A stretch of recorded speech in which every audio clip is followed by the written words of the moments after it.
Bonsoir à tous. Je suis content d'intervenir de nouveau avec une caméra en visio pour pouvoir vous montrer un petit peu une petite dégustation des différentes propriétés que l'on a la chance de pouvoir vous proposer avec toute l'équipe de QV Privé. Donc certains d'entre vous ont reçu ce petit coffret qui permet d'avoir une belle dégustation qu'on va pouvoir faire ce soir. Donc, plusieurs propriétés, plusieurs régions viticoles, avec une thématique qui est simple, c'est la région de Bordeaux. Donc, je suis content de vous recevoir ici. Donc là, vous êtes avec moi dans mon bureau. Je suis au Bristol ce soir. Et donc, on va passer une petite demi-heure, trois quarts d'heure ensemble pour goûter tout ça. Bordeaux, c'est une région immense en termes de vignes et évidemment de patrimoine viticole. Ici, ce soir, on a différentes régions. On a un petit focus quand même plutôt Saint-Émilion qui est présent. Également, on va dire plutôt rive droite, hein, avec à la fois la lande de Pomerol et puis Saint-Émilion sur les crus classés. Aussi un petit clin d'œil du côté de Pessac-Léognan, donc une région qui a la chance de pouvoir avoir les deux couleurs en termes de crus, à la fois donc en blanc ou en rouge. Et puis également donc un petit détour par le Haut-Médoc avec le château Balac. Donc, si vous voulez bien, moi, ce que je vous propose, c'est qu'on va démarrer avec le château d'Héran en blanc, ici, qui est une très belle propriété, qui a un beau succès, le château d'Héran. On a une propriété viticole euh, qui a une très belle notoriété. On a à la fois un beau niveau qualitatif, tant sur les blancs que sur les rouges. Là, ici, on goûte un vin qui est tout jeune, hein, qui est 2019. Donc, vraiment un vin qui va être tout de suite très ouvert, très aromatique. Surtout des notes, je dirais, un caractère très parfumé, floral à la fois et finement boisé. Donc voilà, écoutez, je vous souhaite une bonne santé, évidemment, une bonne dégustation avec ce vin. Donc là, ce qui est intéressant vraiment, c'est qu'on a ce caractère très agrume qui est présent, qui est net. 2019, c'est un beau millésime qui est plutôt classique en soi.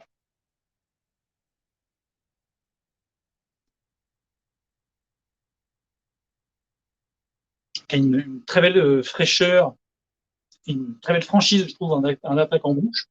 Euh, le caractère est sur le côté aromatique, les agrumes un peu floral également. C'est tout ce qu'on attend finalement d'un Pessac-Léognan. C'est pour ça justement qu'on l'a sélectionné.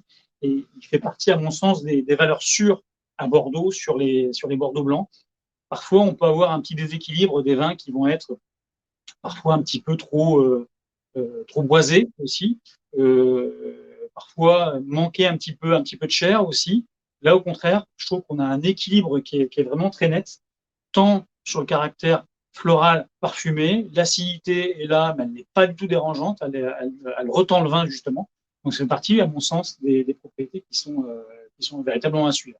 On goûtera tout à l'heure, en toute fin de dégustation, le rouge sur millésime 2018 pour pouvoir se faire une idée un peu plus précise de la propriété.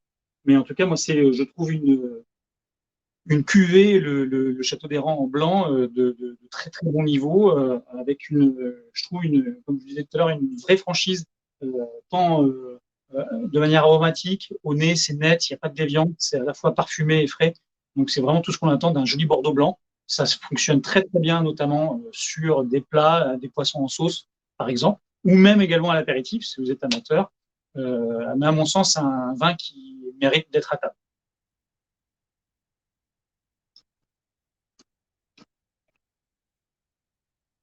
Alors, je pense que j'ai eu quelques questions, donc je vais me permettre d'y répondre.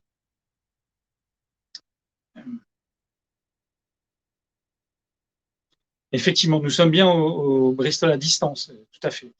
Euh, euh, Exactement. Voilà. Merci. N'hésitez pas à poser vos questions. Alors, ici, donc, Bruno, c'est un assemblage de cépages ici, hein. Donc, on a une majorité de Sauvignon. Et ce que j'aime beaucoup ici, c'est qu'on a pas le caractère trop marqué du Sauvignon. On a aussi une belle complexité avec le Sauvignon qui donne un peu plus de chair, un peu plus de tenue dans le vin. Et donc, ça, c'est vraiment, je trouve, une belle réussite chez eux. Je vous propose de passer maintenant, on va changer de couleur, on va aller du côté du Haut-Médoc. avec le château Ballac, qui est sur un millésime qui est à maturité, qui est 2015, qui est un très très beau millésime qui est plutôt solaire. On peut même dire caniculaire. En 2015, ça donnait vraiment des vins avec une très très belle puissance en alcool, une belle richesse, des fruits très mûrs, presque un peu confits. Donc vraiment un très très beau millésime, très bien noté. Euh, Ici, donc Château Ballac, moi, ça a été une véritable découverte. C'est vraiment grâce à QV Privé que j'ai découvert cette propriété-là, qui est une propriété familiale. Euh, Ici, on est donc dans le Haut-Médoc, donc euh, la rive droite, tout au nord de Bordeaux. On est rive gauche, hein, pardon, pas rive droite. Rive gauche tout au nord. Et donc, évidemment, ici, c'est une majorité, enfin non, pas évidemment, c'est une majorité ici de Merlot, 50-55% de mémoire. Et c'est vraiment bien fait. On a vraiment beaucoup de plaisir dans ce vin-là. C'est très souple au niveau des tanins. On n'a pas du tout une structure tannique. Parfois, le Médoc, c'est un petit peu astringent, un petit peu dur. Ça demande du temps à se faire. Finalement, ça se fait pas forcément, presque. La garde fait pas son effet et le vin se décharne et on a un vin qui n'a pas forcément beaucoup de plaisir. Ici, on a, comme je disais, une majorité de merlot et donc ici un vin qui aura beaucoup plus de souplesse et de rondeur au niveau des tanins et surtout une aromatique qui est assez intéressante, assez parfumée, un petit peu de prune, de fruits frais. Ça fait partie, je trouve, des très belles réussites de l'appellation. Donc là, voilà, tout de suite au nez, on a ce côté assez mûr. Ça, c'est la signature, le reflet, je dirais quand même, du millésime qui est 2015. C'était un des souhaits vraiment moi, que j'ai eu, c'est de pouvoir goûter le millésime 2015 avec vous, parce que vraiment, c'est une belle réussite. C'est vraiment une belle signature de millésime. C'est un vin qui est à point maintenant. Si vous recevez les flacons, vous pourrez sans aucun problème les garder encore quelques années, mais vous pouvez également vous faire plaisir dès maintenant avec.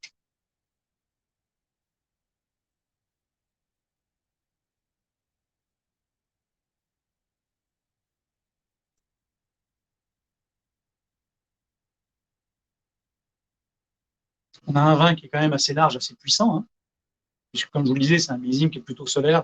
Donc on se retrouve avec un millésime qui est plutôt solaire, donc un vin qui a quand même pas mal de structure tannique. Mais on a ce caractère quand même assez enveloppant, dû notamment à cet encépagement qui est un petit peu atypique. Hein. Normalement, on retrouve davantage le Cabernet Sauvignon sur ces terres-là, ou en tout cas un peu plus en majorité. C'est sans aucun doute, je trouve, une très belle entrée de gamme à Bordeaux, une région que l'on met à l'honneur justement euh, pour cette dégustation, une région où il y a plein de découvertes à faire, plein de vignons qui se donnent du mal, et évidemment, le Coteau Balac avec la famille propriétaire réussit de très jolies choses, avec à la fois des vins qui sont sur le fruit, avec une belle complexité aromatique, et surtout des vins qui tiennent vraiment dans le temps et qui sont proposés plutôt à un tarif assez sage. Je crois savoir aussi qu'ils ont une très belle propriété qui leur permet de recevoir et je pense que c'est vraiment un bel atout de pouvoir avoir un potentiel de visite, je dirais, qui sera non négligeable puisqu'il y a des très jolis vins chez eux.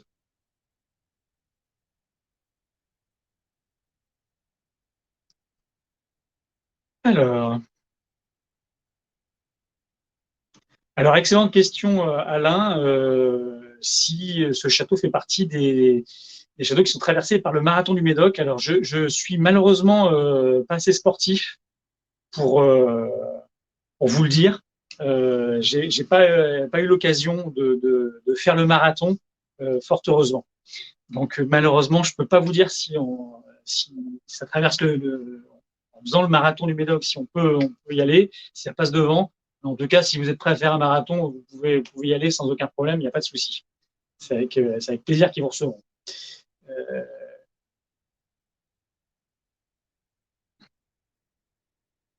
Alors, à quel prix pouvons-nous trouver ce vin sur le marché? Bah, écoutez, je vous invite à consulter qvp.com, vous verrez, on en a.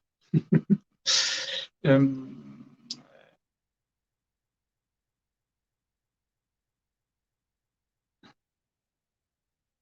alors, est-ce que le Médoc produit des vins blancs?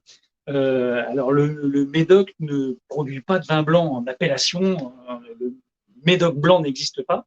Néanmoins, il peut y avoir des propriétés qui ont quelques rangs de vigne de cépage blanc, bordelais ou non.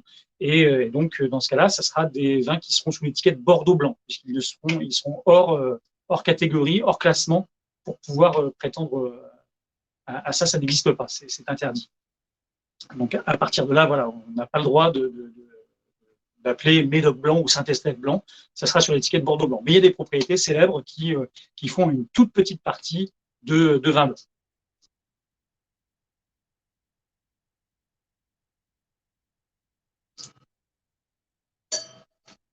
Je vous propose de basculer du côté de la lande de Pomerol. Donc là, on va rive droite, on est aux portes du plateau de Pomerol. C'est une des régions, des appellations qui est le plus coté, on va dire, du vignoble bordelais, avec le château Tournefeuille. Donc là, c'est 2017, c'est un millésime qui est un petit peu l'opposé, qui est un peu plus léger, moins caniculaire que ce qu'a pu être 2015, par exemple. Ça reste assez frais. Ici, on est sur une majorité de merlot, mais qui sera plus conséquente que le Château Balac. Vous allez voir tout de suite en versant les petites vinottes qui, en parallèle, je fais une petite incursion sur ceci. Les vinottes, à chaque fois, hein, j'ai toujours beaucoup de plaisir à les ouvrir parce que je trouve que la qualité est au rendez-vous. Donc vraiment, je salue à chaque fois ce concept-là pour pouvoir déguster. On peut être sceptique lorsqu'on voit la petite dose, mais en tout cas, c'est vraiment comme si vous étiez en face d'une bouteille que vous veniez de déboucher. Donc là, voilà, Château Tournefeuille, on sent tout de suite le terroir qui parle. On n'est pas encore à Pomerol, on est à l'Alande de Pomerol, une appellation satellite. Donc là, vraiment, rive droite de Bordeaux. Des vins qui ont tout de suite une grâce et une profondeur que l'on aura forcément du mal à retrouver ailleurs.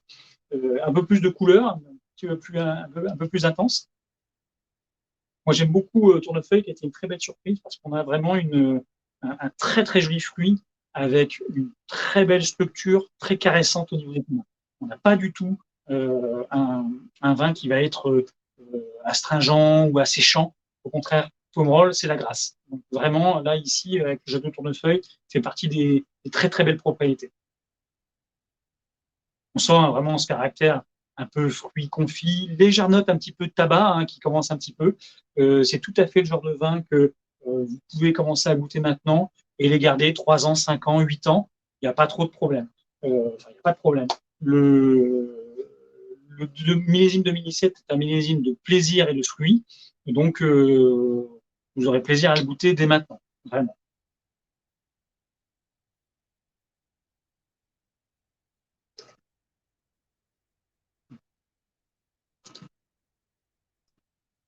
Beaucoup de suavité hein, au niveau des tanins.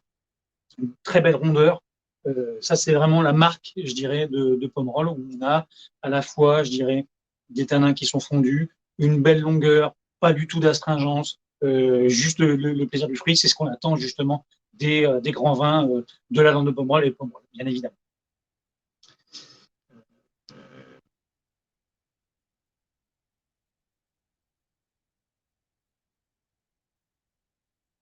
Alors tout à fait, Bruno, on revient sur la discussion des vins blancs dans le Bordelais. Et évidemment, la partie entre-deux-mers fait du vin blanc. Elle ne fait même d'ailleurs que du vin blanc dans son aire d'appellation. Là, vraiment, quand on est dans le cahier des charges de l'appellation, donc soit Médoc, Haut-Médoc, ou par exemple Saint-Estèphe, Saint-Émilion, n'ont pas le droit d'avoir l'appellation Saint-Estèphe en blanc, par exemple. Alors, donc la signification de cru bourgeois, en fait, c'est un classement. Hein, vous avez différents classements. Et donc, il y a le classement des crus bourgeois, voilà, avec des comités qui se réunissent et donc qui ont ces différents classements avec des crus bourgeois exceptionnels, crus bourgeois supérieurs, etc., etc. C'est un classement qui est révisé. Je n'ai pas en tête les échéances, mais c'est un classement qui est révisé plusieurs fois. Voilà, si c'est tous les 5 ans, tous les 10 ans, j'ai plus en tête. Je suis désolé, j'ai pas été préparé sur les crus bourgeois. Alors, combien de temps peut-on encore conserver une bouteille? C'est-à-dire, Angelica, alors, combien de temps pouvons-nous encore conserver une bouteille? C'est-à-dire laquelle? Parce que c'est une question où j'aurais plaisir à vous répondre, mais si on parle, par exemple, de la lande de Pomerol, voilà, 3 ans, 5 ans, il n'y a aucun problème, sans aucun souci. Euh, alors, question de Alain, pourquoi vieillir en fût de chêne? Est-ce que ça ne masque-t-il pas certains tanins? Alors, le vieillissement en fût de chêne, en fait, va apporter finalement va assagir un petit peu justement les tanins du vin, va les assouplir, les arrondir, les oxygéner et donner des vins qui seront un peu plus fondus, un peu plus ronds. Tout est une question, je dirais, d'équilibre avec dans le souhait du vigneron lorsqu'il souhaite, par exemple, avoir un vin très boisé ou au contraire un vin plutôt sur la fraîcheur. Quelle est la température de garde idéale dans une cave? Alors Clément, ce qu'il faut, l'idéal, ce qui est indiqué, c'est plutôt, on va dire, 12-14 degrés et puis 70-80% d'hygrométrie. L'important, je dirais, c'est d'avoir le moins de variation possible. Si votre cave est à 14 degrés, c'est pas un drame, c'est pas un souci. Si elle est à 14 degrés toute l'année, il n'y a pas de problème. Si vous avez de légères fluctuations, c'est-à-dire que l'hiver vous êtes à 10 degrés et que l'été vous êtes à 16, mais que ça prend 2 mois, 3 mois pour changer de quelques degrés, c'est pas grave non plus. En revanche, là où c'est très dangereux, où c'est plutôt inquiétant, c'est si vous avez par exemple une fluctuation de température subite et brutale. Par exemple, vous êtes à 10 degrés, vous passez tout de suite à 22 en l'espace de 3 jours. Là, ça, c'est pas forcément génial, surtout si ensuite vous redescendez, etc. Si vous avez une mauvaise isolation de votre cave, c'est pas c'est pas c'est un peu dangereux pour le vin.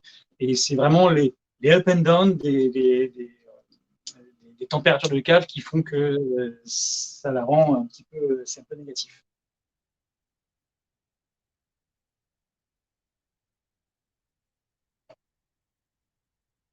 Beaucoup de plaisir à l'aération avec ce tournefeuille.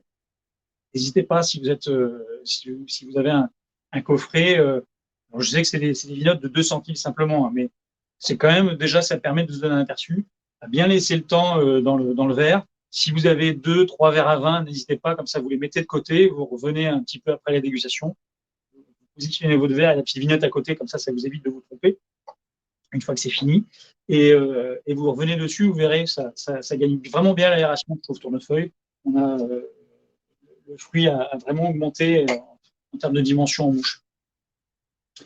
Je peux vous proposer de passer du coup à l'appellation voisine, hein, qui est Saint-Émilion, avec le château de la Cour sur un millésime 2018, qui est un millésime plutôt solaire, plutôt chaud, peut-être plus équilibré quand même malgré tout que 2015. Ici, donc un Saint-Émilion Grand Cru, qui est une propriété, une des premières propriétés qu'on a référencées à QE Privé, qui nous donne entière satisfaction. Un très très bon vigneron qui travaille très bien ses vignes.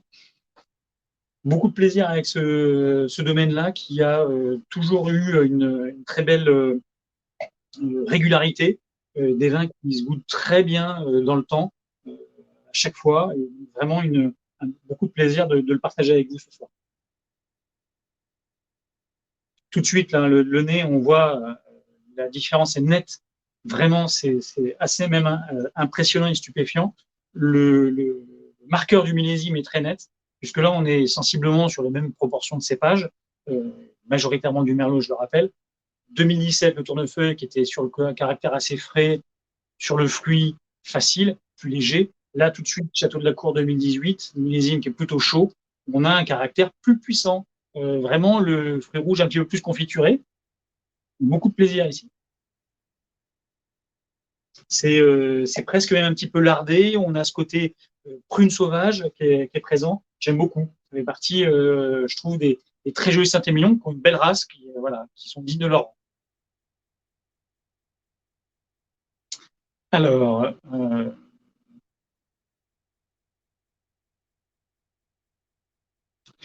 alors Bruno, le diplôme pour être œnologue, je ne le, je ne le connais pas puisque je ne suis moi-même pas œnologue, je suis sommelier. C'est différent. Un œnologue, c'est celui qui va faire le vin, conseiller le vigneron sur les méthodes de vinification. Donc ça, c'est autre chose. Après, être sommelier, c'est travailler dans une salle à manger de restaurant, en règle générale d'un beau restaurant, peut-être comme le Bristol. Et donc là, c'est plutôt un cursus pour travailler dans les restaurants. Voilà. Alors, donc, Angélica, bon, pour la bouteille de Haut Médoc, donc typiquement pour le Château Balac, on va dire que, disons, 3 à 5 ans, donc pour un millésime 2015, voilà, jusqu'à 2025, allez, la fenêtre de 10 ans. C'est pas utile, je pense, à mon sens, de le garder 30 ans. Voilà.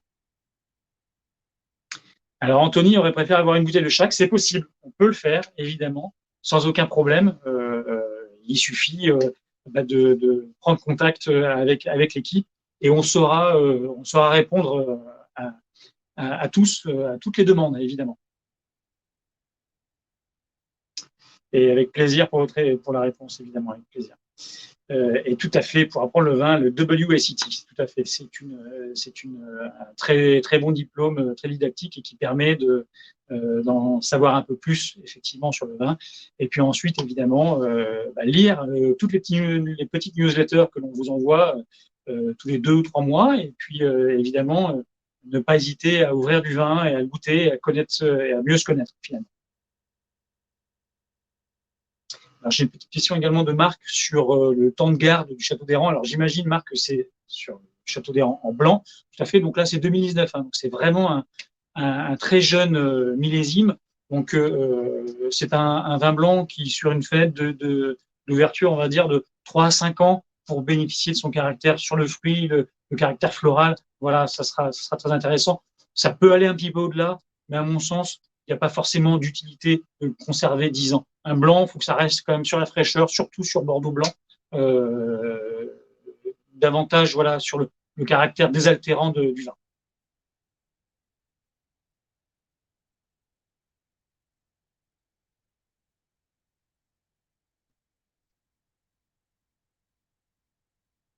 C'est vraiment tout ce que j'apprécie avec le Château de la Cour, c'est qu'il y a vraiment une netteté en bouche. Euh, c'est c'est presque cristallin, on pourrait dire. C'est plutôt un terme qu'on utilise pour les vins blancs.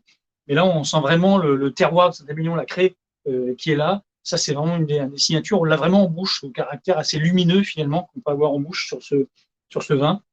Bien que ce soit un millésime qui est solaire, puissant, je ne sais pas si c'est noté sur les petites vignottes, mais voilà, on a un pourcentage d'alcool de 14%.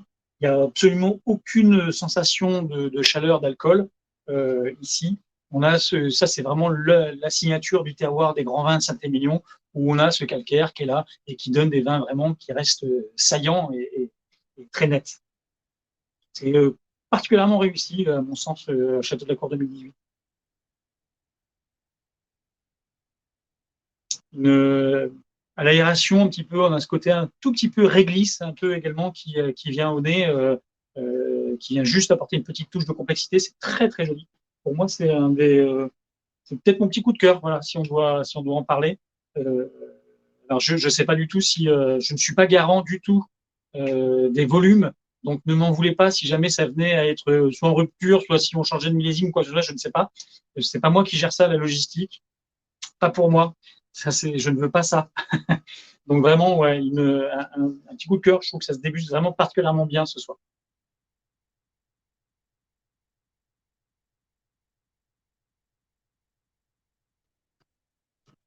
Est-ce qu'il y a quelques questions? Euh,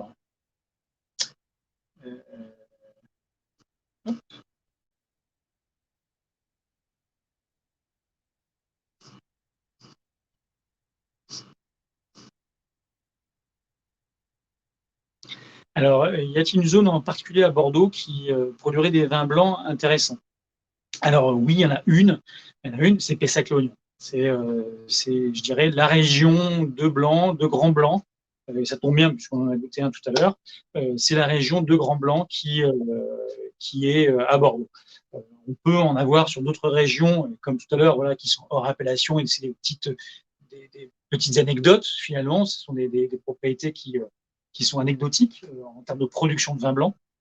Mais effectivement, Pessac-Léognan est très connu pour notamment ses crus classés et puis les autres bouteilles, des autres domaines pardon, qui produisent de très jolies bouteilles de vin blanc. Alors, il fait souvent chaud dans le Bordelais, ça arrondit. Voilà, exactement, Bruno, on est bien d'accord. Quelle est votre plus belle bouteille de Bordeaux à la carte du Bristol? Alors, on en a beaucoup. On a pas mal de références, parce que c'est une région qu'on aime bien. On aime toutes les régions, mais on aime bien Bordeaux. Il y a plusieurs, je dirais, très grands Bordeaux sur notre carte. Là, tout récemment, tout récemment, c'est d'hier, donc on ne peut pas faire plus récent. Voilà, j'ai enfin réussi à avoir 3 bouteilles d'un château que vous connaissez évidemment, qui est le château Cheval Blanc, sur un millésime qui est à part, qui est le millésime 1939, qui n'est pas du tout un millésime, c'est pas un 100 sur 100, c'est pas un millésime du siècle, c'est un très joli vin, mais c'est un millésime qui a été fait juste avant la guerre, 1939, et c'est un millésime qui a une véritable histoire qui est assez incroyable, puisque le vin est parti en bateau pour les États-Unis. Une société de négoce bordelais a vendu quelques caisses à un négociant aux États-Unis. Les bouteilles sont parties en bateau, ont traversé l'Atlantique, et malheureusement, c'était en pleine période de Deuxième Guerre mondiale, et le navire marchand a dû faire demi-tour et revenir à Bordeaux, et les caisses de Cheval Blanc 1939 sont restées chez notre négociant à Bordeaux des dizaines d'années, et ils les ont juste ressortis là tout récemment, en les recalibrant, en refaisant le niveau, en changeant le bouchon, en réétiquetant les bouteilles. Tout a été entièrement réhabilité. Et au Bristol, j'ai pu en avoir 3 bouteilles d'un flacon qui est un peu mythique, qui a traversé une fois l'Atlantique et qui est revenu à Bordeaux. Donc, je suis très content d'avoir ces quelques flacons-là, et on les a reçus juste hier. Donc voilà, on continue à enrichir la cave, mais voilà, c'est la petite anecdote du jour, on va dire. C'est ça, c'est de pouvoir avoir des flacons qui sont juste uniques. Voilà. Après d'autres grands millésimes, évidemment, on a la chance de pouvoir avoir, par exemple, Pétrus 61, qui est l'un des plus grands millésimes de Pétrus. Évidemment aussi, on a les grands millésimes de Haut-Brion, que ce soit 82, 90, donc des millésimes entre guillemets un petit peu plus récents. Mais voilà, ça fait partie des très grandes propriétés, évidemment, et des vins qui sont mythiques, qu'il faut avoir goûté une fois dans sa vie. Voilà, éventuellement. Moi, j'ai la chance d'avoir goûté plusieurs, mais voilà. Merci pour le complément pour l'histoire. C'est une histoire véridique, hein, si vous souhaitez, on pourra en discuter un autre jour. Je propose de basculer sur un autre château, qui est le château de Pressac, sur le millésime 2017. Ici, on revient sur 2017 alors qu'on est sur Saint-Émilion, on est sur Saint-Émilion en grand cru classé ici. Château de Pressac fait des vins quand même avec un petit peu plus de matière tannique que le château de la Cour. C'est pour ça qu'il est finalement en dernier vin de la rive droite. Une propriété qui est d'une part magnifique, vraiment un château qui est absolument remarquable, qui a une notoriété certaine, et une certaine notoriété, et des vins qui ont vraiment là, pour le coup, ont un potentiel de garde très important. Là, 15 ans, 20 ans, c'est vraiment pas un souci.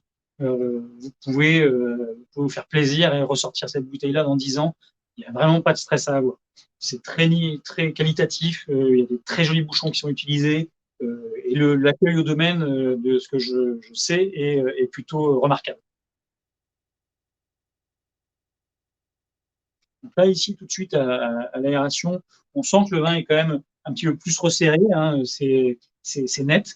On a un vin qui demande un petit peu plus d'aération. C'est aussi très jeune, hein, c'est 2017 là encore. Donc c'est des vins qui ont juste 2 ans et demi de bouteille. Donc c'est quand même voilà encore très très tôt. Donc c'est tout à fait le genre de vin qu'il faut ne pas hésiter à laisser un petit peu de côté en cave, ou sinon à préparer. Vous ouvrez la bouteille, vous pouvez la carafer une petite heure avant le dîner, par exemple, ça supportera ça sans aucun problème. une température de service à 16 degrés, évidemment, pour à peu près gérer tous les vins qu'on a goûtés, sauf le blanc, évidemment. 16 degrés sera très bien. Surtout en période de canicule, attention, ne pas servir le vin trop chaud, sinon vous allez avoir des vins qui l'alcool va ressortir et ça ne sera pas forcément le plus agréable et le plus digeste au final.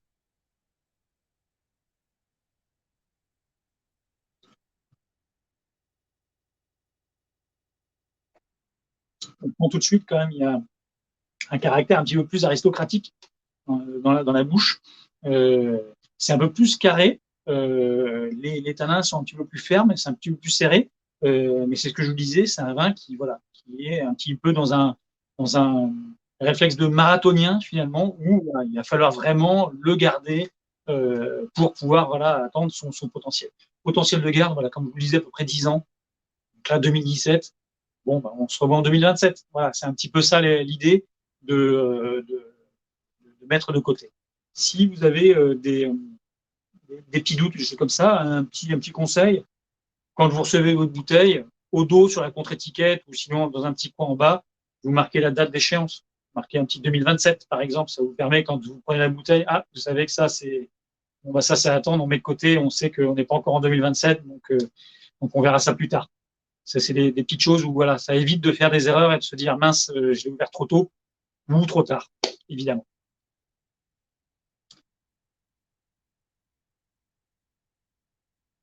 Alors, quelle est la valeur d'une bouteille de Cheval Blanc 1939? Elle est d'abord émotionnelle, la valeur.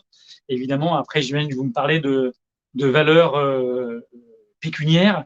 C'est une bouteille qui vaut plusieurs milliers d'euros, évidemment.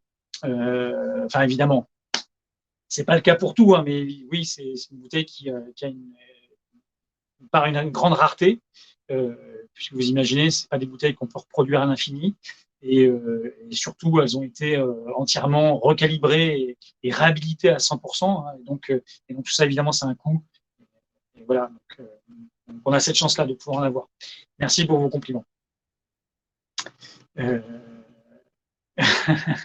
oui, on fera un webinaire ensuite spécial story, voilà, spécial les petites histoires, anecdotes, si vous voulez, avec plaisir. Alors, la différence entre un grand cru classé et contrôlé. Alors, en fait, c'est deux choses différentes. Tous les vins que l'on goûte ce soir sont en appellation d'origine contrôlée, en appellation d'origine protégée. Et ensuite, donc, il y a des classements qui sont établis. Et donc là, en l'occurrence, c'est un grand cru classé. Voilà. Euh, en ce qui concerne un vin de moins de 5 ans est un vin jeune. Tout dépend. Tout dépend. Alors, Marion, dites-moi si c'est un Simone blanc ou si c'est un Simone rouge, puisque là, on est du côté de Palette, du côté d'Aix-en-Provence. Tout dépend quel vin. On peut pas trancher comme ça aussi durement. Vous pouvez avoir des vins vieux qui auront 4 ans, 5 ans. Donc voilà, ça c'est, je dirais, chaque vin finalement peut être jeune ou vieux. Donc en blanc, moi j'aime beaucoup Château Simone, c'est une propriété que j'apprécie beaucoup. Une des spéciale petite histoire, petit tips également de Bernard Neveu, c'est Château Simone, c'est l'une des rares propriétés à avoir ces vignes qui sont plantées qui donnent vers le nord.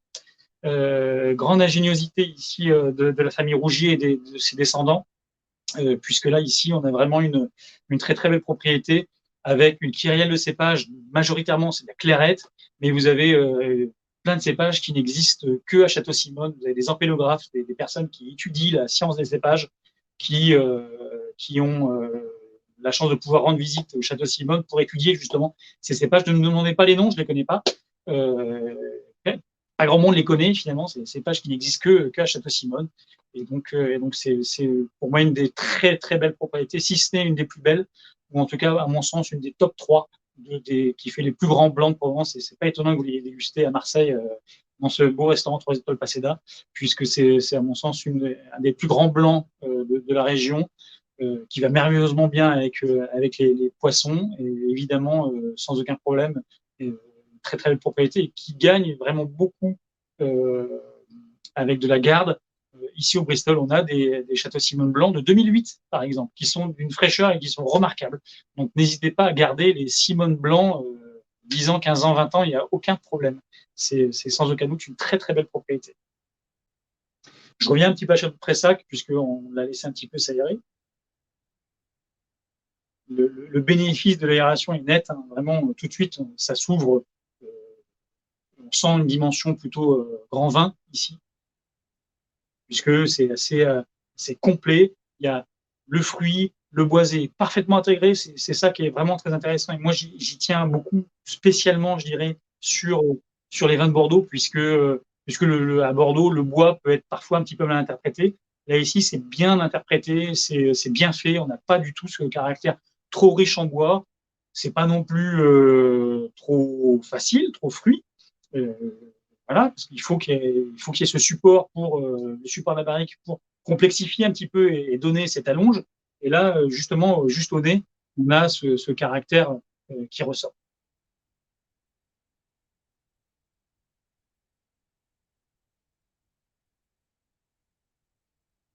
Beaucoup de plaisir, je trouve ici les tanins. C'est un peu difficile maintenant de vous avoir dit de le garder 10 ans, puisque j'ai beaucoup de plaisir à le goûter maintenant. Mais je pense que j'en suis convaincu, vous gagnerez quand même avec de la garde sans aucun problème. C'est quand même déjà très plaisant et vraiment c'est une très très belle réussite Château Pressac. Ne serait-ce que pour la beauté des lieux, allez-y.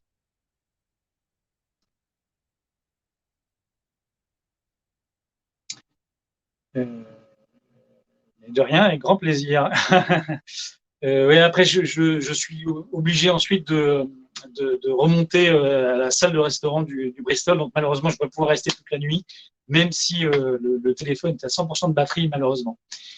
Comment peut-on savoir si le vin a besoin d'aération ou non? Alors, c'est très simple, Bruno. Très, très simple. C'est la dégustation qui va vous le dire. Si votre vin, il est mutique à l'ouverture, qu'il est un petit peu resserré, que les tanins sont un petit peu fermes, c'est un petit peu astringent, n'hésitez pas, vous l'ouvrez. Il suffit simplement de vous munir d'une carafe et vous carafez votre vin une demi-heure avant. Utilisez, si vous n'avez pas de carafe, si vous avez des verres qui sont un petit peu plus larges que ceux que vous avez mis sur table au départ, n'hésitez pas, vous prenez des verres un petit peu plus larges. Et puis surtout, n'oubliez pas cette maxime que j'aime beaucoup. Euh, c'est pas forcément le vin qui va venir à nous, c'est nous qui devons venir au vin. Et donc ça, ça apprend la patience. Et c'est pas parce que vous serez impatient que le vin va venir, de toute manière. Donc, évidemment, il faut prendre son temps ou le préparer, en tout cas correctement, pour pouvoir bénéficier d'une bonne dégustation et d'un bon moment, évidemment. Donc, effectivement, si vous aurez, par exemple, un Chaux de la Cour 2018, où là, c'est un millésime quand même assez puissant, un vin qui a pas mal de fruits, etc., ouvrez-le 1 heure à l'avance, vous goûtez. Si c'est flamboyant, que c'est parfait, vous le rebouchez, vous le laissez à la température de cave et vous allez passer forcément un bon moment. Si vous voyez que c'est un petit peu resserré, comme le Château de Pressac, par exemple, même si moi j'aime bien ces vins qui ont un petit peu de matière tannique, vous le carafez une demi-heure à l'avance. Et puis, je pense que normalement, ça devrait plutôt bien se passer.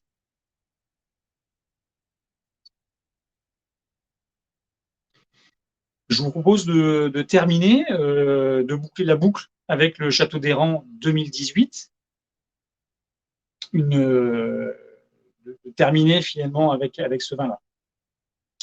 Alors, mais de rien, Bruno, avec plaisir. Et Marion, j'adore Château de Pressac. Ben, voilà, on est deux au moins. Donc très bien, c'est vraiment une très très belle propriété. Donc Château d'Héran ici, donc on va revenir sur un vin avec une majorité de Cabernet Sauvignon ici, un vin avec forcément un petit peu plus de matière, surtout sur ce millésime-là, hein, qui est un millésime quand même un peu plus, comme je disais tout à l'heure, un peu plus solaire, qui a donné des vins un peu plus riches en alcool finalement, et surtout un peu avec plus de matière finalement. Donc tout le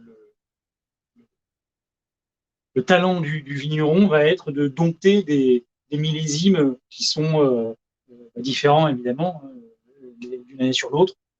Un 2017 n'est pas un 2018, un 2015 n'est pas un 2016, etc., etc. Et donc là, ici, Château d'Héran 2018 moi, ce que j'aime bien dans ce vin, c'est qu'on a à la fois une matière, une structure tannique qui est là, avec une très belle garde, mais un fruit qui est présent. Vous remarquerez, hein, je parle toujours des vins avant la dégustation. C'est des vins qu'évidemment j'ai déjà goûtés, qui sont rentrés ici. Et c'est toujours bien de le revérifier. Et encore une fois, je salue un petit peu ça. Alors c'est vrai que c'est petit, c'est pas le flacon le plus joli qui soit, on est d'accord. Il y a pas de débat là-dessus. En revanche, ce qui nous intéresse, c'est pas ça. Ça, vous n'allez pas le mettre sur la table avec vos amis. Donc ça, c'est pas très grave. Mais ça, évidemment, vous allez le consommer. Et ce qui est vraiment assez bluffant, je trouve, c'est qu'on a vraiment euh, la même sensation, finalement, si on dégustait une bouteille de vin tous ensemble. Vraiment ce même niveau qualitatif. Et ça, c'est vraiment, à mon sens, un vrai défi. Donc là, Château d'Héran, quand même, voilà, on sent une certaine rigueur du cépage du Cabernet Sauvignon 2018. Il faut, là, c'est tout à fait le genre de vin aussi qu'il faut attendre un petit peu, préparer un petit peu à l'avance, parce que vraiment, c'est des vins qui ont de la matière tannique, de la puissance. Il ne faut pas hésiter à l'accorder avec des plats en sauce, peut-être gibier, une très belle côte de bœuf, pourquoi pas. Mais si c'est une côte de bœuf, d'accord, grillée au barbecue, choisissez par contre un accompagnement qui peut donner aussi le change. Oublier les frites ou les choses comme ça. Il faut quelque chose qui a un petit peu de les légumes avec champignons, par exemple, ça peut être très très bien. Euh, une purée un peu aillée, pourquoi pas. Voilà. Mais il faut quelque chose, il faut un challenger en face quand même.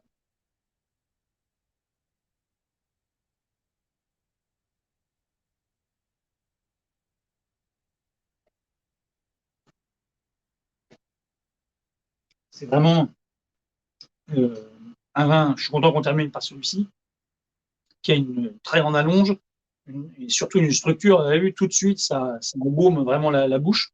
On a un vin qui a vraiment une très belle matière, une très belle accroche en bouche, une attaque qui est nette. Et surtout, bien que ce soit jeune, on a le caractère boisé qui est là, mais on n'a pas du tout le caractère trop vanillé ou caramel, ce qui est vraiment pour moi rédhibitoire. Euh, et ça, enfin, à mon sens, on n'en a pas. On n'a pas sur cuvée privée. Un vin qui a toujours un caractère à la fois sur le fruit, bien que ce soit très jeune, euh, le vin se goûte très très bien. Euh, mais un grand vin, ça se goûte jeune, ça se goûte à mi-parcours et ça sera toujours très bon, même très vieux. Ça, c'est la signature, je dirais, des grands vins. Alors, j'ai une autre question. Euh, alors, quel vin recommandez-vous de manger avec du chocolat? Pas des Bordeaux. Moi, c'est pas trop. Je suis pas trop de cette école-là. Il y a des amateurs, hein, il y a des amateurs et amatrices, Marion, de vin rouge et chocolat. Je suis pas vraiment amateur de ça parce que je trouve que ça apporte un caractère un petit peu métallique et amer qui fait que ça me gêne un petit peu. Euh, il y en a qui aiment hein, les contraires. Bon, voilà, moi, c'est pas trop mon truc. Je préfère quand il y a un petit peu de sucre. On pourrait trouver des très jolis vins, par exemple, qui se marieront bien avec le chocolat. Dans le Roussillon, pourquoi pas. Des très jolis Rivesaltes, des Banyuls, évidemment. Pourquoi pas des Rasto aussi, des Boris. Oui, Alain, tout à fait. Voilà. Donc, c'est tous ces vins qui sont finalement mutés, mais aussi les très beaux pinots. Je milite pour ma région, puisque moi, je suis originaire de Charente-Maritime. Des très beaux pinots et Charentes seront également très, très beaux. Et donc, quelle est la différence entre allonge et longueur? C'est la même chose, on est d'accord. Oui, oui, tout à fait, c'est idem. À mon sens, c'est pareil.